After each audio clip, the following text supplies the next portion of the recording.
नमस्कार, very good afternoon to all of you. आप सभी को मेरा बहुत बहुत नमस्कार एवं जीएस जीनियस एकेडमी के इस ऑनलाइन यूट्यूब प्लेटफॉर्म पर आप सभी का बहुत बहुत स्वागत करता हूं, हृदय से स्वागत करता हूं। साथियों नमस्कार, जय श्री राम, जय जिनेंद्र, आप सभी को जय जय श्री राम। साथियों आज के वीडियो सेशन की हम स्टार्टिंग करते हैं महाकवि हरिवंश राय बच्चन जी की इन चंद पंक्तियों के साथ कि लहरों से डरकर नौका पार नहीं होती, लहरों से डरकर नौका पार नहीं होती, कोशिश करने वालों की कभी हार नहीं होती। नन्ही चींटी जब दाना लेकर चलती है तो चढ़ती दीवारों पर 100 बार फिसलती है। नन्ही चींटी जब दाना लेकर चलती है तो चढ़ती दीवारों पर 100 बार फिसलती है। आखिर हर बार मेहनत उसकी बेकार नहीं होती, कोशिश करने वालों की कभी हार नहीं होती, कोशिश करने वालों की कभी हार नहीं होती। डुबकिया सिंधु में गोताखोर लगाता है, डुबकिया सिंधु में गोताखोर लगाता है, हर बार जाकर खाली हाथ लौट आता है। मिलते नहीं सहज ही मोती गहरे पानी में, मिलते नहीं सहज ही मोती गहरे पानी में, हर बार दोगुना उत्साह बढ़ता इसी हैरानी में, हर बार दोगुना उत्साह बढ़ता इसी हैरानी में। आखिर मेहनत उसकी बेकार नहीं होती, कोशिश करने वालों की कभी हार नहीं होती, कोशिश करने वालों की कभी हार नहीं होती। असफलता एक चुनौती है, असफलता एक चुनौती है, इसे स्वीकार करो। क्या कमी रह गई है देखो और सुधार करो। जब तक ना सफल हो, जब तक ना सफल हो तुम, नींद चैन को त्यागो तुम, जब तक ना सफल हो तुम, नींद चैन को त्यागो तुम। संघर्षों का मैदान छोड़कर मत भागो तुम, संघर्षों का मैदान छोड़कर मत भागो तुम। आखिर कुछ किए बिना ही जय जयकार नहीं होती, कोशिश करने वालों की कभी हार नहीं होती, कोशिश करने वालों की कभी हार नहीं होती। साथियों स्टार्ट करते हैं आज का हमारा ऑनलाइन यूट्यूब प्लेटफॉर्म पर जो चौथा लेक्चर है। आज हमारा जीएस जीनियस एकेडमी के ऑनलाइन यूट्यूब प्लेटफॉर्म पर चौथा लेक्चर आपके सामने मैं अभी स्टार्ट करने वाला हूं। साथियों इससे पहले वाले तीनों लेक्चर में, तीनों वीडियो सेशन में हमने सब्जेक्ट के बारे में, वर्ब के बारे में एंड ऑब्जेक्ट के बारे में पढ़ा था। आज के वीडियो लेक्चर में हम पढ़ने वाले हैं प्रेजेंट इंडेफिनिट टेंस के interrogative sentence and WH word family वाले सेंटेंस। साथियों थर्ड वीडियो लेक्चर में हमने पढ़ा था प्रेजेंट इंडेफिनिट टेंस के जो अफर्मेटिव सेंटेंसेस बनते हैं, जो नेगेटिव सेंटेंसेस बनते हैं, उनके बारे में पढ़ा था। आज हमें पढ़ना है प्रेजेंट इंडेफिनिट टेंस के जो इंट्रोगेटिव सेंटेंस है एंड WH फैमिली वर्ड वाले सेंटेंस है, उन्हें मैं आपके सामने एक्सप्लेन करूंगा। साथियों किस प्रकार से इंट्रोगेटिव सेंटेंस बनेंगे प्रेजेंट इंडेफिनिट टेंस के, वो सारी बातें आज इस वीडियो सेशन के माध्यम से मैं आपको बताने वाला हूं। तो हो जाइए तैयार, गेट रेडी टू रीड। आइए पढ़ते हैं, स्टार्ट करते हैं। सबसे पहले मैं हेडिंग डाल रहा हूं इंट्रोगेटिव सेंटेंस। सबसे पहले मैं हेडिंग डाल रहा हूं आपके सामने इंट्रोगेटिव सेंटेंस, क्योंकि साथियों हमारे नेगेटिव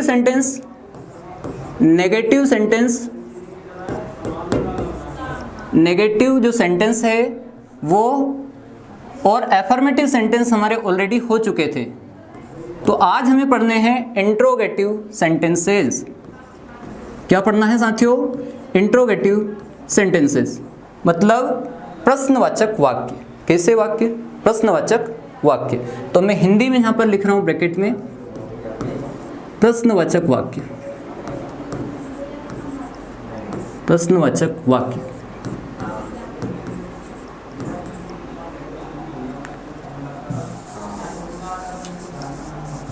क्या लिखा मैंने आपके सामने? मैंने आपके सामने लिखा साथियों प्रश्नवाचक वाक्य।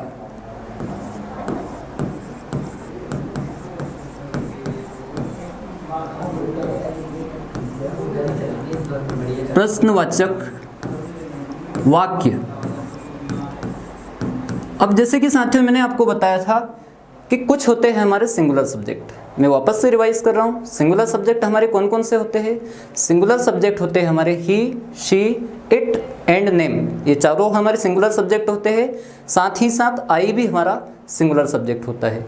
इसके बाद वी, यू एंड दे, ये तीनों होते हैं हमारे प्लूरल सब्जेक्ट।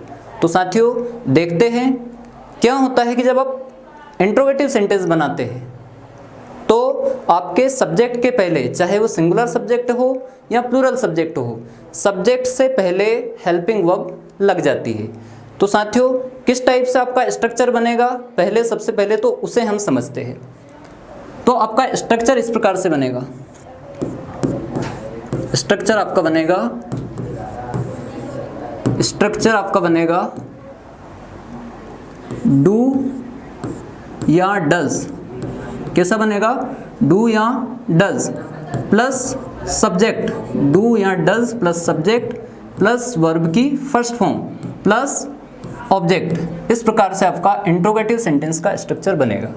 अब साथियों मैंने आपको बताया था कि जैसे हमने जब नेगेटिव सेंटेंस बनाए थे तो हमने क्या किया था, आई के साथ, वी के साथ, यू के साथ एंड दे के साथ, इन चारों के साथ हमने लगाया था डू नॉट, इनके साथ हमने डू नॉट का यूज़ किया था। आज हमें ही, शी, इट एंड नेम, इन चारों के साथ में हमने यूज़ किया था डज नॉट का। तो साथियों कुछ नहीं करना, आपको कुछ भी नहीं करना, केवल इतना सा करना है कि जो आपके चार सब्जेक्ट है, कौन कौन से, I, you, we and they, I, you, we and they, इन चारों सब्जेक्ट से पहले, किससे पहले, इन चारों सब्जेक्ट से पहले की बात हो रही है यहाँ पर, इन चारों सब्जेक्ट से पहले आपको यूज़ करना है डू का। किसका यूज़ करना है? डू का।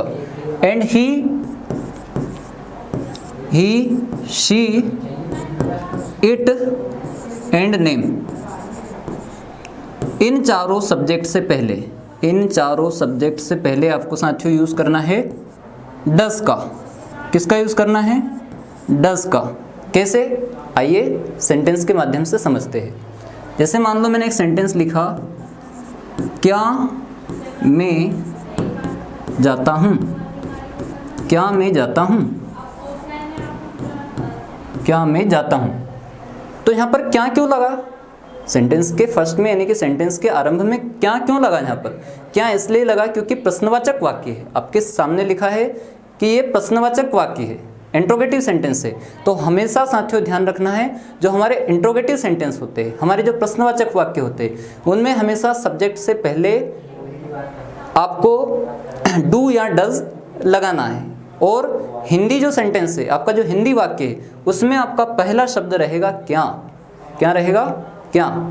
तो इस प्रकार से आपको इंट्रोगेटिव सेंटेंस की पहचान होनी चाहिए। और sorry, I am so sorry, यहाँ पर आपका लगेगा क्वेश्चन मार्क, प्रश्न चिन्ह, अंत में आएगा आपका क्वेश्चन मार्क, प्रश्न चिन्ह।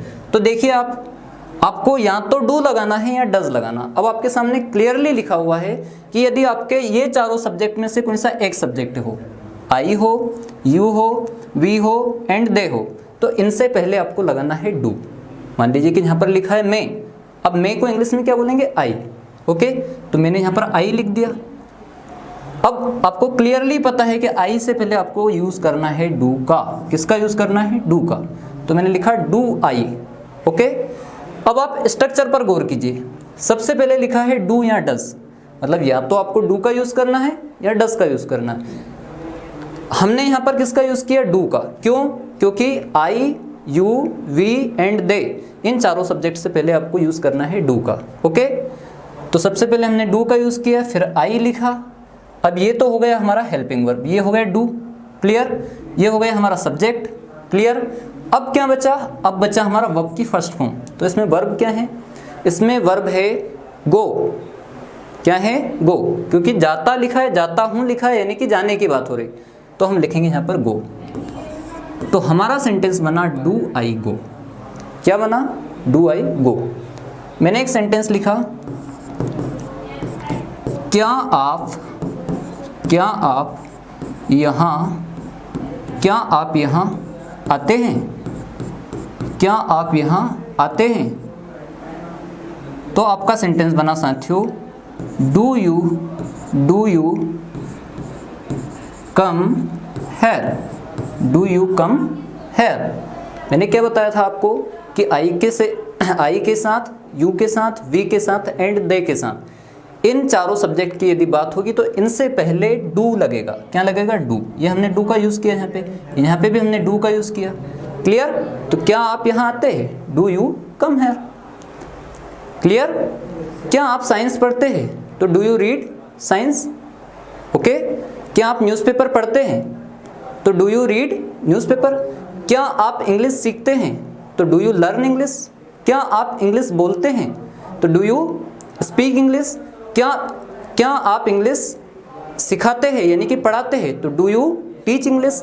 इस टाइप से आपके सेंटेंस बनेंगे। क्लियर? जैसे मान लीजिए मैंने लिखा क्या मैं जाता हूँ, तो सेंटेंस क्या बना हमारा? डू आई गो। मैंने बोला क्या मैं आता हूँ, तो डू आई कम। क्या मैं पढ़ता हूँ, तो डू आई रीड। क्या मैं सुनता हूँ, तो डू आई लिसन। क्या मैं करता हूँ, तो do I do. Do I do. अब आपके माइंड में कन्फ्यूजन होगा कि सर यहाँ पर डू 2 बार क्यों आ रहा है, 2 टाइम्स डू क्यों आ रहा है? देखिए, एक तो आ रहा है आपका डू पहली बार, फिर बीच में आई आया, वापस से लिखा है डू, वापस से क्या लिखा है? डू। क्लियर? तो इसका हिंदी क्या बनेगा? क्या मैं करता हूँ, क्या मैं करता हूँ। अब आप सोच रहे होंगे कि सर यहाँ पर 2 बार डू कैसे आया? तो एक बात तो साथियों, जो पहली बार डू लिखा है ये यहाँ पर है, ये एक यहाँ पर हेल्पिंग वर्ब के रूप में है। किसके रूप में है? हेल्पिंग वर्ब के रूप में। और जो सेकंड टाइम डू आपका आ रहा ये आपका मेन वर्ब के रूप में है। मतलब पहली बार जो डू आया वो यहाँ पर एज अ हेल्पिंग वर्ब है, एंड सेकंड टाइम जो डू आया वो यहाँ पर एज अ मेन वर्ब है। क्लियर है आपको? क्योंकि डू तो यहाँ पर हेल्पिंग वर्ब है, फिर डू का मतलब करना भी होता है। तो सेंटेंस मैंने क्या बोला था? क्या मैं करता हूँ, तो डू आई डू। ओके। क्या हम कुछ करते हैं, तो डू वी डू समथिंग। क्या हम कुछ करते हैं? क्या वे कुछ करते हैं, तो डू दे डू समथिंग। क्या बनेगा? Do they do something. क्या आप कुछ करते हैं, तो डू यू डू समथिंग। इस टाइप से आपके सेंटेंसेस बनेंगे इन चारों सब्जेक्ट के साथ। क्लियर?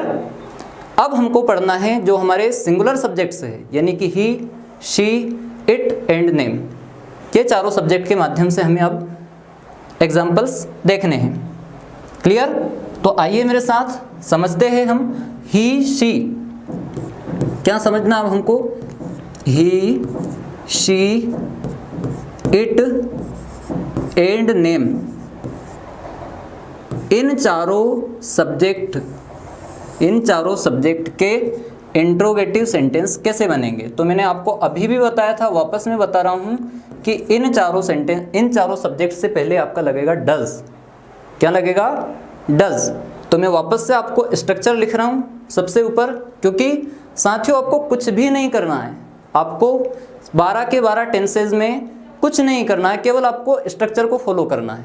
केवल आपको स्ट्रक्चर पर ध्यान देना है कि स्ट्रक्चर के अकॉर्डिंग, स्ट्रक्चर के अनुसार हम चीज़ों को कैसे जमाते हैं सीक्वेंस में, हम सेंटेंस मेकिंग कैसे करते हैं। ओके। तो आइए मैं स्ट्रक्चर वापस से लिख देता हूँ। ये लिखा मैंने स्ट्रक्चर, STRUCTURE, स्ट्रक्चर। क्लियर? तो स्ट्रक्चर में यहाँ पे सबसे पहले क्या आएगा? डज आएगा। क्या आएगा? यहाँ पे सबसे पहले डज आएगा। तो ये लिखा मैंने डज। अब डज के बाद क्या आएगा? डज के बाद में आएगा सब्जेक्ट। क्या आएगा? सब्जेक्ट। डज के बाद सब्जेक्ट। तो ये मैंने लिखा सब्जेक्ट यहाँ पर, सब्जेक्ट। सब्जेक्ट के बाद आएगा साथियों वर्ब की फर्स्ट फॉर्म। वर्ब की कौन सी form? First form. Then last में आएगा आपका ऑब्जेक्ट। क्लियर? लास्ट में क्या आएगा? ऑब्जेक्ट। ठीक है। और ऑब्जेक्ट के बाद में भी यदि आप क्वेश्चन मार्क लगाना चाहें तो लगा सकते हैं। क्लियर है? तो आइए समझते हैं। जैसे मान लो मैंने बोला क्या वह आपको जानता है? क्या वह आपको जानता है? क्या वह आपको जानता है? ये लास्ट में हमने लगा दिया क्वेश्चन मार्क। तो सेंटेंस क्या बनेगा? डज ही अब यहाँ पर बात किसकी हो रही, किसी लड़के की हो रही क्या, किसी लड़की की हो रही क्या, नहीं, किसी लड़के की हो रही, तो इसलिए हमको यहाँ पर ही लगाना है, तो डज ही। ओके, सबसे पहले देखिए आप, सबसे पहले आपको क्या लेना है, सबसे पहले आपको लेना है साथियों डज। क्लियर, तो हमने डज लिख दिया। देन आपको लेना है सब्जेक्ट, तो हमने ये सब्जेक्ट लिख दिया। देन आपको लेना है वर्ब की फर्स्ट फॉर्म, तो हमने ये वर्ब की फर्स्ट फॉर्म लिख दी, वर्ब की फर्स्ट फॉर्म लिख दी। क्लियर है, ये यहाँ पर हम वर्ब की फर्स्ट फॉर्म लिख रहे हैं, तो मैंने लिख दिया नो, तो डज ही नो यू। अब ये तो हो गई वर्ब की first form V1। Okay sir, अब ये यू कहाँ से आया, ये यू आपने यहाँ पर क्यों लिखा, तो यू मैंने इसलिए लिखा क्योंकि हम लास्ट में लिखते हैं ऑब्जेक्ट। क्या लिखते हैं, ऑब्जेक्ट, क्योंकि ऑब्जेक्ट बचा ना अभी। तो मैंने आपको बहुत अच्छे से बताया था कि यू एक सब्जेक्ट भी होता है, यू एक सब्जेक्ट भी होता है एंड यू एक ऑब्जेक्ट भी होता है। क्लियर है इतना, आगे बढ़े अब हम, एक बार फिर से आपको समझाऊं मैं। यू एक सब्जेक्ट भी होता है। सर सब्जेक्ट के रूप में यू का मतलब क्या होता है, सब्जेक्ट के रूप में यू का मतलब होता है आप या तुम। क्या होता है, आप या तुम। एंड सर ऑब्जेक्ट के रूप में यू का मतलब क्या होता है, तो ऑब्जेक्ट के रूप में यू का मतलब होता है आपको या तुम्हें। क्यों, क्योंकि यहाँ पर क्लियर लिखा हुआ, समझ जाइए आप, ये लिखा है क्या वह आपको जानता है, तो डज ही नो यू। अब देखो आप, इस यू के लिए तो हमने आपको लिखा, या आपका आपको के लिए ही तो हमने यू लिखा। क्लियर है इतना, आइए नेक्स्ट सेंटेंस समझते हैं। मैंने लिखा क्या वह यहाँ, क्या वह यहाँ आती है, क्या वह यहाँ आती है। ठीक है, तो सेंटेंस क्या बनेगा हमारा,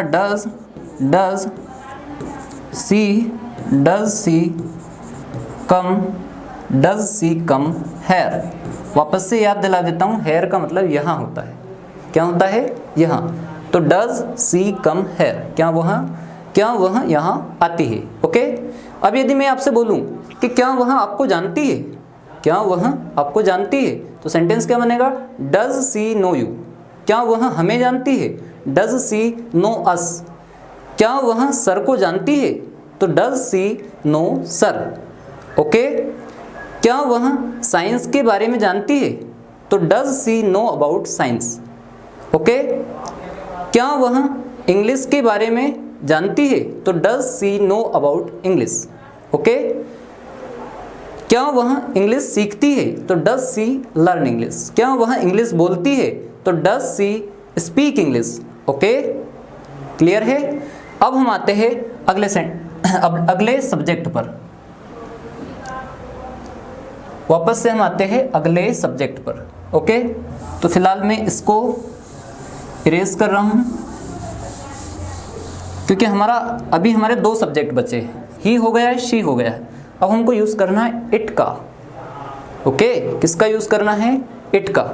जैसे मैंने आपको एक सेंटेंस बताया था कि यदि मान लो मैं बोल दूं कि बारिश होती है, तो इंग्लिश सेंटेंस क्या बनेगा, इट रेन्स। क्या बनेगा, इट रेन्स। मैंने बोला ओले पड़ते हैं, तो हमारा सेंटेंस बना था इट हेल्स। ओके, और हेल भी मैंने आपको दो शब्द बताए थे, दो वर्ड मैंने आपके सामने एक्सप्लेन किए थे कि एक तो होता है HAIL, हेल, HAIL, हेल। इस हेल का मतलब होता है ओलावृष्टि। क्या होता है, ओलावृष्टि, मतलब ओले पड़ना, ओले गिरना। क्लियर। और एक होता है हेल, HELL। इस हेल का मतलब होता है नरक। क्या होता है, नरक। जैसे गो टू हेल, पहाड़ में जाओ, नरक में जाओ। तो मैं यहाँ पर लिख रहा हूँ नरक। ठीक। अब जैसे मान लो मैंने बोला कि ओले गिरते हैं, तो सेंटेंस क्या बनेगा, इट हेल्स। लेकिन मैंने बोला कि क्या ओले गिरते हैं, क्या ओले गिरते हैं, क्या ओले गिरते हैं, क्या ओले गिरते हैं। ओके, तो इसका सेंटेंस क्या बनेगा, does it, does it, does it, does it help. Okay, मैंने बोला क्या बारिश होती है, क्या बारिश होती है, क्या बारिश होती है। तो आपका सेंटेंस बनेगा यहां पर, आपका यहां पर सेंटेंस बनेगा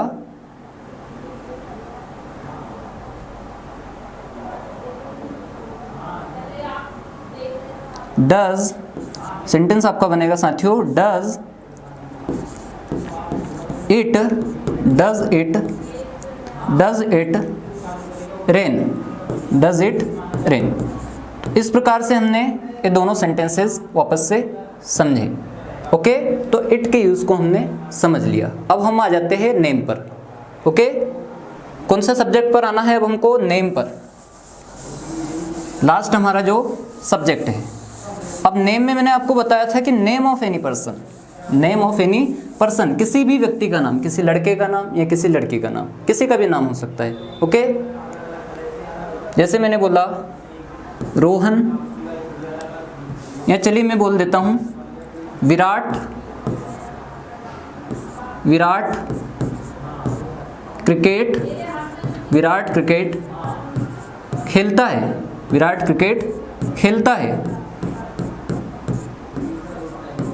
तो ये तो बन गया एफर्मेटिव सेंटेंस हमारा।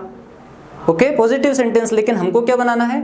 हमको बनाना है इंट्रोगेटिव सेंटेंस। तो इंट्रोगेटिव सेंटेंस बनाने के लिए इसमें हमें सबसे पहले लिखना पड़ेगा क्या, क्या विराट क्रिकेट खेलता है। तो लास्ट में हमको लगा देना पड़ेगा क्वेश्चन मार्क। ओके, सबसे पहले क्या लिखना है? सबसे पहले लिखना है डज। क्या लिखना है? डज। डज के बाद में आपको लिखना है विराट, विराट के बाद आपको लिखना है प्ले, प्ले के बाद में आपको लिखना है क्रिकेट। ओके, प्ले के बाद आपको क्या लिखना है? प्ले के बाद में आपको लिखना है क्रिकेट। तो डज विराट प्ले क्रिकेट। मैंने क्या बताया आपको कि सबसे पहले डज का यूज करना, आपको किसका यूज करना है? डज का यूज। ये हमने डज का यूज कर दिया।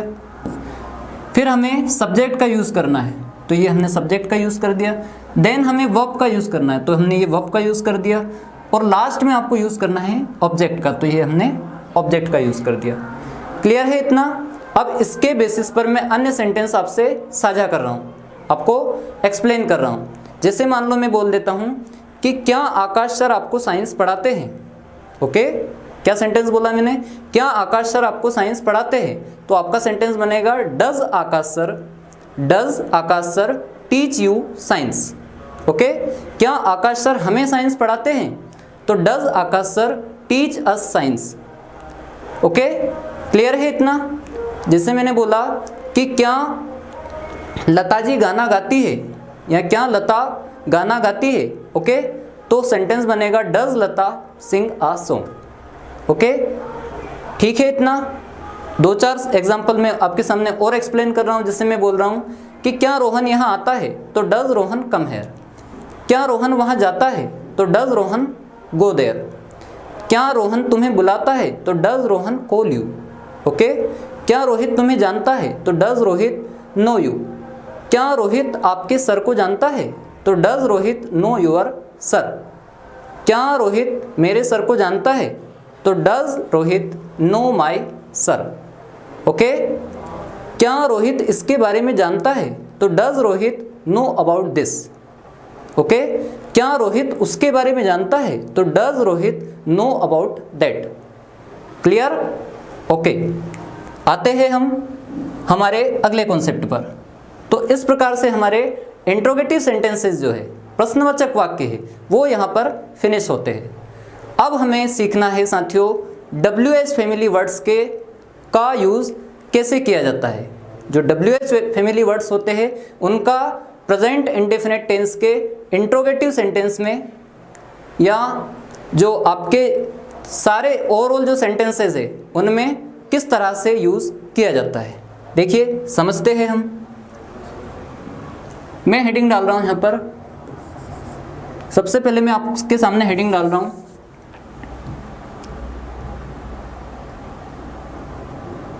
मैंने हेडिंग डाली यहाँ पर WH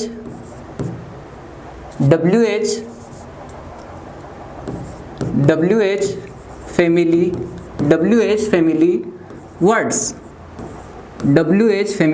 वर्ड्स। ओके, अब WH फैमिली वर्ड्स में सर कौन कौन से शब्द आते हैं और इन्हें WH फैमिली वर्ड क्यों कहा जाता है? ऐसा क्यों है कि इनको WH फैमिली वर्ड कहा जाता है?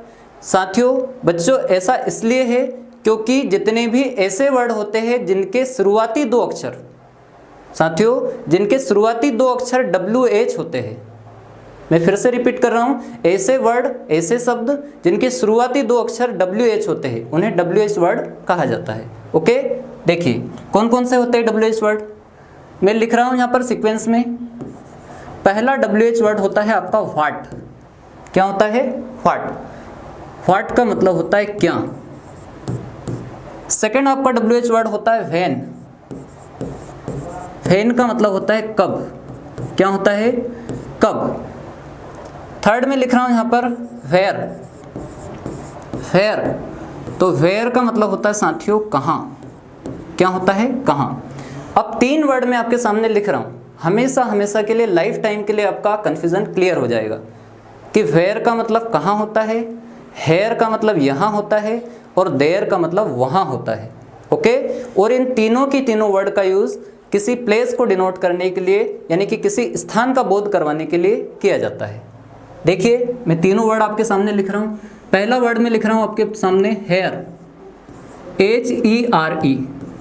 हेयर का मतलब होता है यहां। क्या होता है? हेयर का मतलब होता है, हेयर का मतलब होता है साथियों यहां। हेयर का मीन होता है यहां। फिर एक वर्ड मैंने आपके सामने लिखा वेयर, WHERE, वेयर। वेयर का मतलब होता है कहां।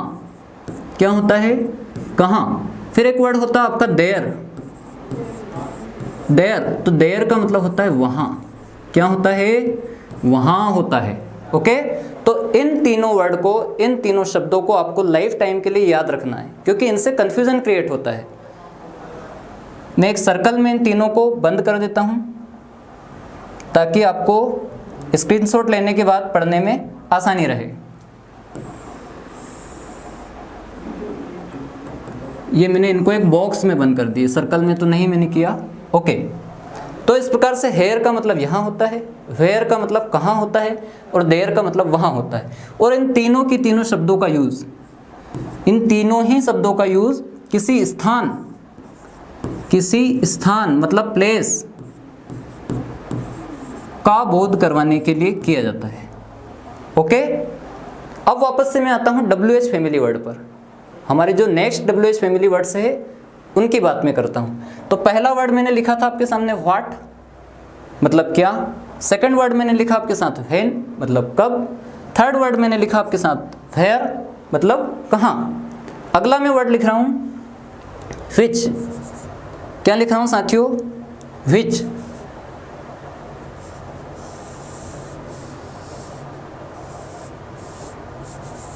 अगला में वर्ड आपके वेलकम अगेन डियर फ्रेंड्स। वापस से हम शुरू करते हैं। हम बात कर रहे थे कि हमारे जो WH फैमिली वर्ड्स वाले सेंटेंस है, यानी कि जैसे हमारा व्हाट एक WH फैमिली वर्ड है, विच हमारा जो है एक WH फैमिली वर्ड है, वेयर हमारा एक WH फैमिली वर्ड है। तो इस प्रकार से जो WH फैमिली वर्ड्स होते हैं हम उनकी बात कर रहे थे। आइए पुनः मैं आपको एक्सप्लेन करता हूँ कि WH फैमिली वर्ड्स क्या होते हैं। ओके, देखिए WH family words, WH family words. अब सर इन्हें WH फैमिली वर्ड्स ही क्यों कहा जाता है? ऐसा क्यों है कि इनको WH फैमिली वर्ड्स ही कहा जाता है? एक बच्चे ने हमसे पूछा कि इनको WH फैमिली वर्ड ही क्यों कहा जाता है, तो मैं आपको बाकायदा एक्सप्लेन करता हूं कि इनको WH फैमिली वर्ड क्यों कहा जाता है। देखो साथियों, मैंने अभी भी आपको बताया था कि ये ऐसे शब्द होते हैं जिनके शुरुआती दो अक्षर में WH होता है, मतलब दो अक्षर जो शुरुआत वाले होते हैं तो आपका पहला अक्षर होता है W एंड सेकंड अक्षर आपका होता है H, इसलिए इनको WH फैमिली वर्ड्स बोला जाता है। देखिए जैसे मान लीजिए मैंने लिखा व्हाट, क्या लिखा व्हाट। अब व्हाट पर यदि आप गौर करेंगे तो पहले जो दो अक्षर है, पहला अक्षर है W, सेकंड अक्षर है आपका H, व्हाट। ओके, तो व्हाट का मतलब होता है क्या, व्हाट का मतलब होता है क्या। सेकंड आपका वर्ड है विच, WHICH, तो शुरुआत के जो दो अक्षर है आपके, शुरुआत के जो दो अक्षर है वो WH है। देखिए आप, पहला अक्षर आपका W, सेकंड अक्षर आपका H। विच का मतलब होता है कौन सा, क्या होता है कौन सा, कौन सी, कौन सा, कौन सी, कौन सा, कौन सी, कौन से, मतलब इसके तीनों ही मतलब होते हैं, तीनों ही अर्थ होते हैं इसके, कौन सा कोमा कौन सी कोमा कौन से। ओके, कौन से। इसके बाद हमारा अगला WH वर्ड हम लेते हैं वेयर, क्या लेते हैं वेयर। वेयर का मतलब होता है कहाँ, वेयर का मतलब होता है कहाँ। आपको अभी मैंने एक कॉन्सेप्ट समझाया था कि आपके सामने यदि वेयर आए, हेयर आए या देयर आए, मतलब आपके सामने ऐसा लिखा है, ऐसा वर्ड लिखा है कि वेयर या देयर या हेयर, ये तीन शब्द आपके सामने आए, तो ये तीनों के तीनों जो शब्द है, ये तीनों ही वर्ड्स जो है ये किसी स्थान यानी कि किसी प्लेस का बोध करवाते हैं, किसी प्लेस को डिनोट करते हैं। ओके, जैसे मान लीजिए मैंने पहला अक्षर लिखा वेयर, तो वेयर का मतलब होता है कहाँ, वेयर का मतलब होता है कहाँ, वेयर का मतलब होता है कहाँ। सेकंड आपका वर्ड है हेयर, तो हेयर का मतलब होता है साथियों यहाँ, क्या होता है यहाँ। एंड फिर आपका एक वर्ड है देयर, तो देयर का मतलब होता है वहाँ, क्या होता है वहाँ। जैसे आप बोलते हैं कि आई गो देयर, मतलब मैं वहाँ जाता हूँ। ओके, आई गो देयर मतलब मैं वहाँ जाता हूँ, ठीक। तो कहाँ की बात हो रही, किसी स्थान की बात हो रही। ऑब्वियस सी बात है, आप किसी स्थान पर जब जाते हैं, किसी प्लेस की बात करते हैं, तभी आप ऐसा बोलते हैं ना कि मैं वहाँ जाता हूँ, आई गो देयर। ओके, हम वहाँ जाते हैं, वी गो देयर। आप वहाँ जाते हैं, यू गो देयर। वे वहाँ जाते हैं, दे गो देयर। क्लियर। फिर मैंने एक सेंटेंस आपसे बोला कि वह यहाँ आती है, तो शी कम्स हियर। वह यहाँ आता है मतलब कोई लड़के की बात हो रही, तो ही कम्स हियर। सर यहाँ आते हैं, तो सर कम्स हियर।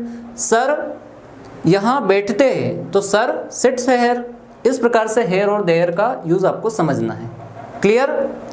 अब सर हेयर और देयर का यूज़ तो हमने हेयर और देयर का यूज़ तो हमने समझ लिया सर, लेकिन वेयर का यूज़ हमको कैसे समझना है, तो इस पर हम चर्चा करते हैं। ठीक है साथियों, जैसे मैंने आपसे बोला कि आप कहाँ रहते हैं, आप कहाँ रहते हैं। अब यहाँ पर कहाँ आ रहा है, आपके सेंटेंस में एक शब्द लिखा आ रहा कहाँ, आप कहाँ रहते हैं। ओके, तो आपका सेंटेंस क्या बनेगा, आपका सेंटेंस बनेगा वेयर डू यू लिव। आप कहाँ रहते हैं, ठीक। आपका सेंटेंस बना वेयर डू यू लिव। मैंने बोला कि सर कहाँ रहते हैं, तो वेयर डज सर लिव, क्योंकि जब सर की बात होगी तो सर एक सिंगुलर सब्जेक्ट है, एक वचन करता है, तो सर से पहले डज का यूज होगा। ठीक है, तो इसलिए हम सेंटेंस बोलेंगे where does sir live. Sir कहाँ रहते हैं, रोहित कहाँ रहता है, वेयर डज रोहित लिव। ठीक है, नेहा कहाँ रहती है, तो where does Neha live. Okay, यदि मैंने आपसे बोला कि आप कहाँ रहते हैं, तो सेंटेंस क्या बनेगा, वेयर डू यू लिव। हम कहाँ रहते हैं, वेयर डू वी लिव। वे कहाँ रहते हैं, तो सेंटेंस आपका बनेगा वेयर डू दे लिव। ठीक है, यदि मैंने आपसे बोला कि आपका भाई कहाँ रहता है, तो सेंटेंस बनेगा where does your brother live. Okay, आपका परिवार कहाँ रहता है, तो where does your family live. तो इस प्रकार से हम वेयर का मतलब कहाँ होता है इस बात को अच्छी तरह से समझ सकते हैं। क्लियर है इतना।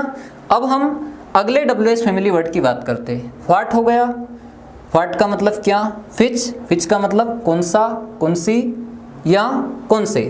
ओके, यहाँ पर लिखा है कौन सा, कौन सी या कौन से।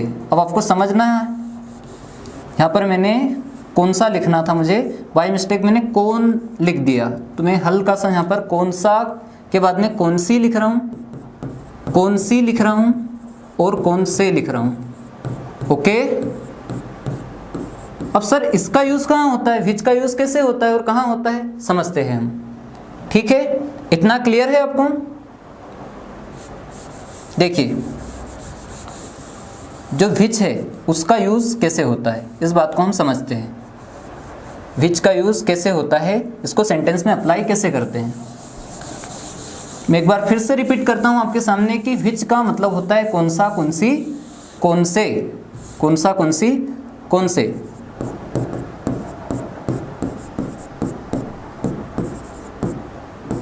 कौन सा, कौन सी और कौन से। ठीक, सेंटेंस आपका कैसे बनेगा, सेंटेंस हमारा बन सकता है जैसे मान लो मैंने आपसे बोला कि आप कौन सी स्कूल में पढ़ते हैं। मैंने पूछा आपसे कि आप कौन सी स्कूल में पढ़ते हैं, आप कौन सी स्कूल में पढ़ते हैं, आप कौन सी स्कूल में, आप कौन सी स्कूल में पढ़ते हैं।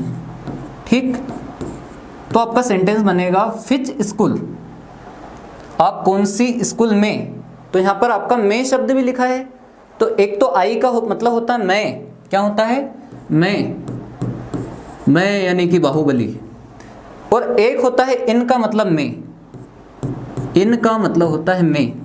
ठीक, दोनों में अंतर समझना है आपको। आई का मतलब मैं होता है, माँ पे आई की मात्रा, और इन का मतलब मैं होता है, मतलब किसी चीज़ के अंदर की बात कर रहे हैं आप। ठीक है, जैसे मान लो मैंने बोला अंदर आओ, तो कम इन, आप वहाँ पर ऐसा नहीं बोल सकते कि कम आई, क्योंकि आई का मतलब भी मैं होता है, लेकिन आई का मतलब मैं होता है, समझना है आपको, और इन का मतलब मैं होता है।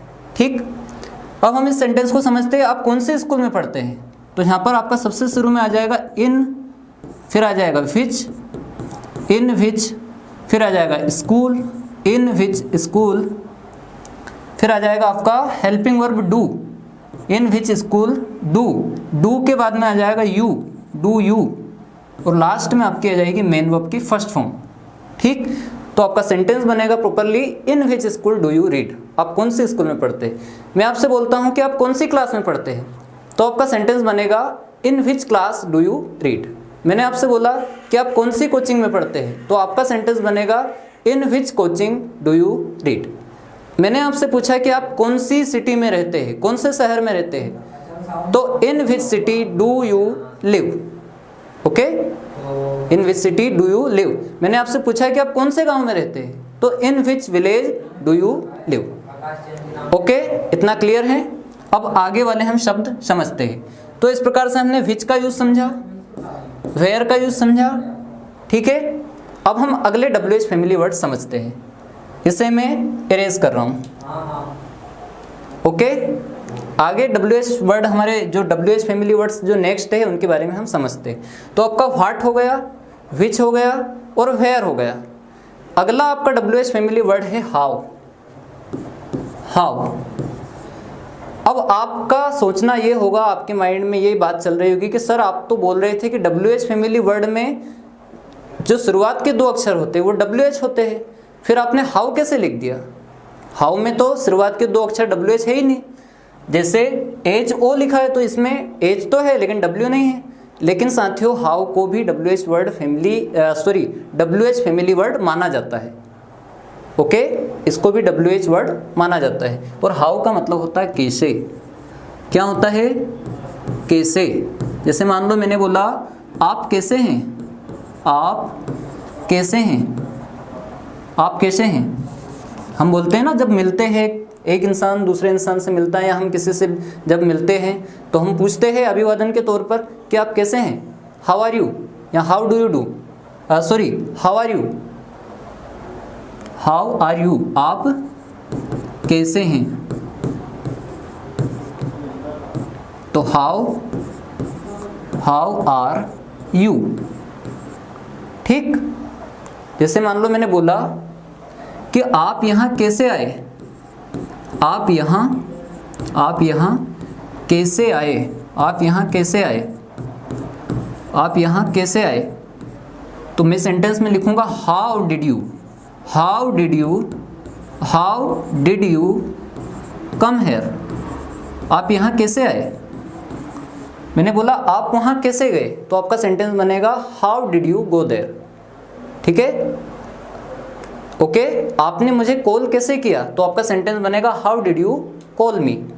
क्लियर है इतना। तो हाउ का सेंटेंस आपको इस टाइप से समझना है कि हाउ का मतलब क्या होता है, हाउ का अप्लाई हमें सेंटेंस में कहाँ करना है।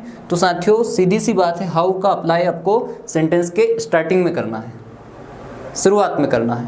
तो आपका जो हाउ वाला जो WH वर्ड है वो भी यहाँ पर क्लियर होता है। अब हमने समझ लिया है पहला जो WH फैमिली वर्ड है व्हाट, सेकंड हमारा जो WH फैमिली वर्ड है व्हिच, थर्ड हमारा जो WH फैमिली वर्ड है वेयर, एंड फोर्थ है हाउ। इसको हमने समझा। अब आगे की बात हम करते हैं। ओके, आगे की हम बात करते हैं। तो आपके कुछ और WH फैमिली वर्ड होते हैं, जैसे कि आपका whom एक WH फैमिली वर्ड होता है। ठीक है, हु एक फैमिली WH फैमिली वर्ड होता है। चलिए हम हु का यूज़ समझ लेते हैं, क्योंकि हु का जो यूज़ है वो आपकी डेली रूटीन में, आपकी डेली लाइफ में बहुत ज़्यादा होता है। ओके, तो हम हु का मतलब भी समझ लेते हैं। हु का मतलब क्या होता है, हु का मतलब होता है कौन, हु का मतलब होता है कौन। ठीक, WHO मैं फिर से लिख देता हूँ, WHO, हु मतलब कौन, हु मतलब कौन। ठीक है, आप वो वाला हु मत समझना, एक वो वाला हु होता है। यदि आप गौर करेंगे हु पर, तो हु में 3 अक्षर आ रहे हैं आपके, WHO, समझ रहे हैं आप, WHO। तो हु का full form world health organisation भी होता है, आप वहाँ पर मत चले जाना। ओके, हु मतलब कौन। ठीक, मैंने जैसे बोला कि आप कौन हैं, आप कौन हैं, सेंटेंस हमारा बनेगा who are you, who are you, who are you. मैंने बोला आपसे वहाँ कौन है, वहाँ कौन है, वहाँ कौन है, तो आपका सेंटेंस बनेगा साथियों who is there, who is there, वहाँ कौन है।